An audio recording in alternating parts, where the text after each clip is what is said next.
Hey guys, what's going on? So in this video, we're talking about how you can match any camera so that you have a consistent look across all your footage.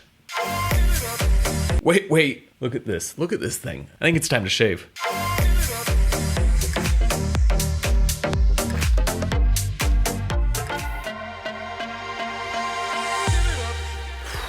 That is much better. For the last week, I've been redoing my entire editing suite office. Just kind of forgot about things like shaving.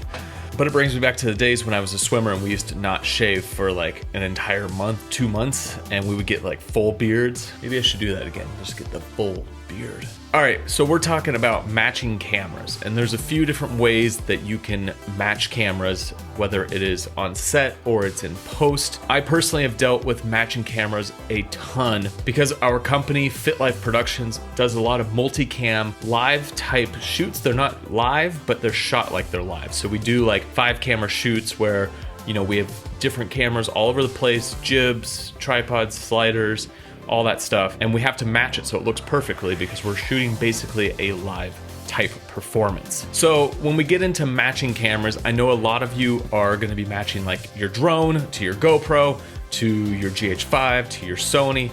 That kind of matching is what we're going to talk about. I do want to touch on just matching cameras in general, and the key to matching cameras and getting the best look out of your shoot, out of your footage, is to set things up properly on the front end. So before we dive into editing techniques and some different things that you can do to match your cameras in post, let's talk about actually organizing yourself in a way that when you match the cameras on set, things are so much easier for you.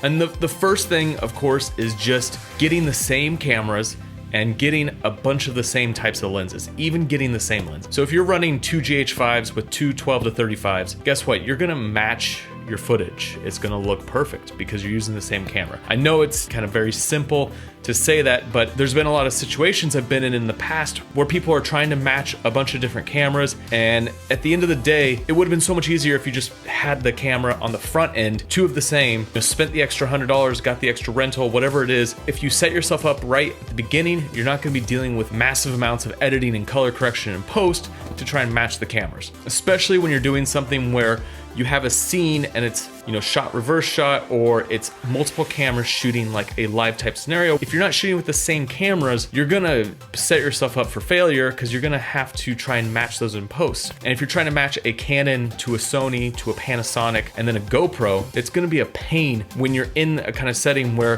when you flip between the cameras, you really see the difference between each camera. So personally, for me, when we're shooting our bigger productions, our 5 camera shoots, I'll shoot 5 GH5s. I'll use the 12-35s, the 35-100s, but basically when you use one set of lenses and you use one set of cameras, I have very little post-production color grading to do on these projects. What it comes down to is I'll do a master grade over all of it and then tweak little things here and there, but for the most part, everything will match and it will look really good.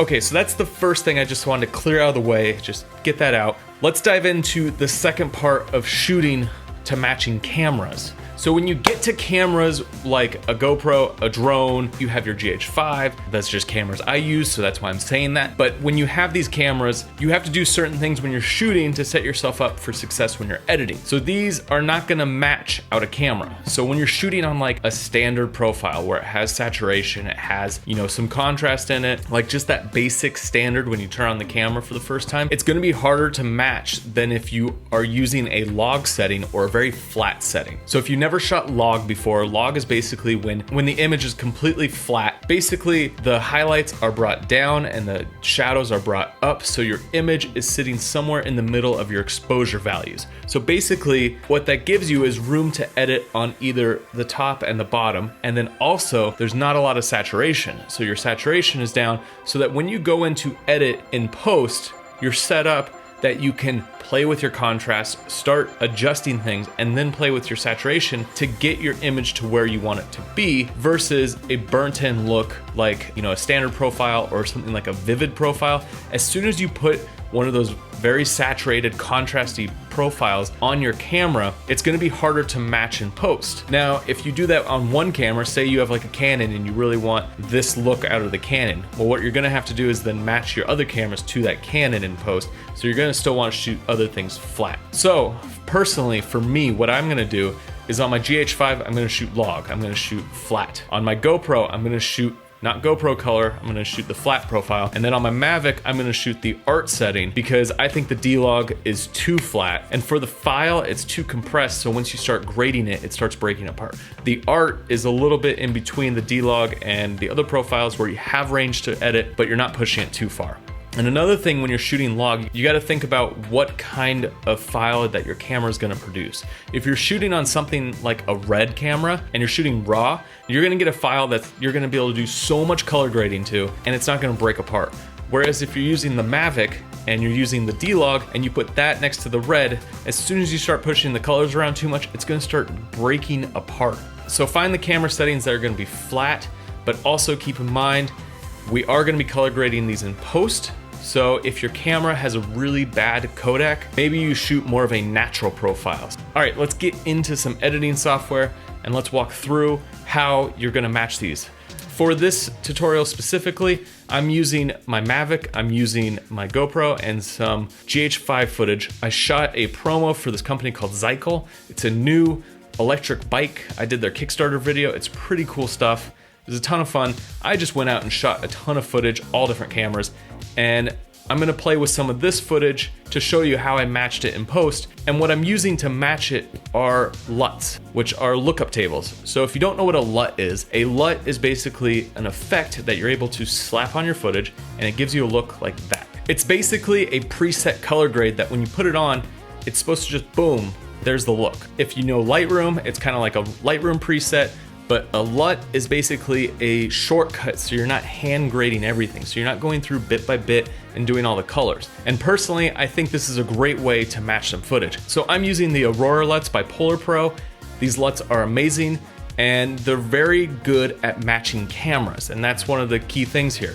So with it, you're able to basically put these on and match in an instant. And that's kind of one of the whole things about this set of LUTs. Now we're also gonna play with them a little bit more, especially when it comes to the GH5. Even if you don't have a profile set up for the camera, you can use other profiles, tweak your camera a little bit, do a little color grading, and then it will all match. All right, let's get into it. So when you start with a LUT, you're basically setting in a pre-baked look.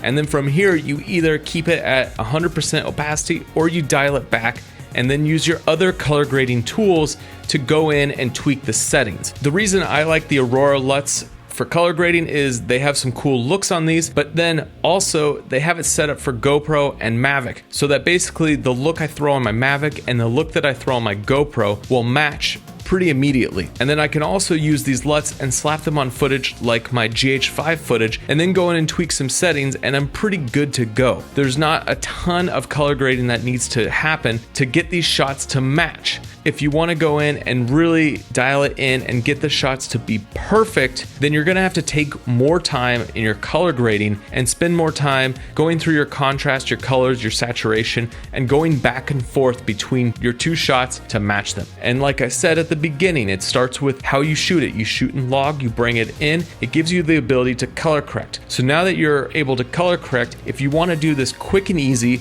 you're going to throw on a LUT. And then from there, you're going to do minor tweaks to basically get your shots dialed in. If you want to spend more time on this and create your own custom look, then what you're going to need to do is spend some time and really color grade your first shot. And then from there, you can take that as your base and your guide and start going after your other cameras. So the key with this is not trying to color grade everything at once. Start with one shot and then from there work your way through the other shots to get them to match. And once you get your shots to match, you'll be able to copy that look across all the shots in that camera. So this could take a lot of time and it could be very quick. And if you want to go quick, I highly suggest picking up some different LUTs and using those as your base and really playing around with those. And with Color Finale, which is the software I'm using in Final Cut, there's a cool feature called Lut Gallery, which allows you to see all the LUTs that you've selected in a folder, so you could just browse through them instead of having to flip them on. And that's an awesome tool, I think, in itself, because when you put a ton of LUTs in a folder, you're able to go through and just look and find the different looks that you have set up, pick it, do some minor tweaks on it, move on to the next shot. It's a great piece of software. So as you can see on this promo, I went through and color matched a ton of the footage. I was able to cut this promo super quick In about a day, I cut it and graded it because the client needed it pretty immediately. So I used the Aurora Lutz as my base, and I went through and came up with a look, and it stretched across the whole thing. Client was super happy. They loved the look of it. So if you're not trying to spend a ton of time editing, that's a great way to go about it.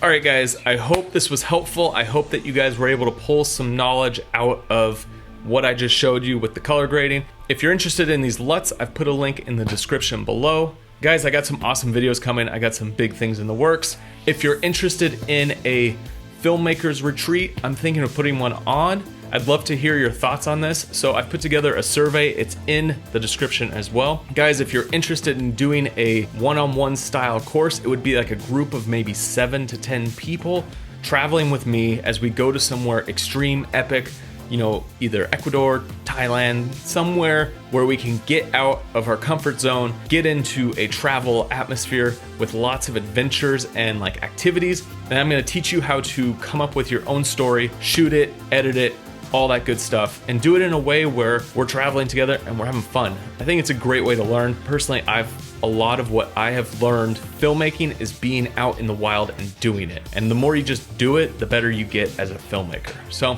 guys, if that's something you're interested in, I would love to hear your thoughts. Go down in the description. Like I said, there's a survey, fill it out, and then I'm gonna get back to everyone that's interested and start setting up the first one.